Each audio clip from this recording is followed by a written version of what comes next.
ফিরে এলাম এক ছোট্ট বিরতি নিয়ে। আমি সোমা স্বাগত জানাই সংবাদ এখনই। চলে যাব পরের সংবাদে। এখন বর্তমানকালের সমাজ ব্যবস্থা ভালো আর খারাপ দুটো দিক নিয়ে পরিচালক বাপ্পাদিত্য তৈরি করতে চলেছেন তার নতুন বাংলা ছবি এ যুগের বাস্তব।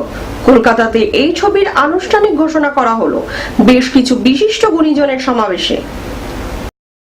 ছবিটির কাহিনী, চিত্রনাট্য ও ভাষ্য লিখেছেন অরুণাভ, সঙ্গীতও দেবেন অরুণাভ। সহেলি ফিল্ম প্রোডাকশনের পক্ষ থেকে ছবিটি মুক্তি পাবে। খুব শীঘ্রই এই ছবির শুটিং শুরু হতে চলেছে। অবক্ষয়কে রোধ করার জন্য আজকে আমাদের এই একটা ছোট্ট প্রচেষ্টা, এবং আশা করি সফল হলে খুব আনন্দ হবে। আর যে সাবজেক্টটা আমি শুনলাম সেই সাবজেক্টটা সত্যি খুব ভালো।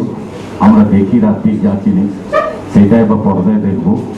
I want to thank Bappaditya and Arunabha so that they have given me chance to do this first movie in Bengali. বাপ্পাদিত্যর সাথে এটা আমার ফার্স্ট মুভি, তো আমি ভীষণভাবে এক্সাইটেড, আর নামটা শুনে আরো বেশি এক্সাইটেড হয়ে গেছি।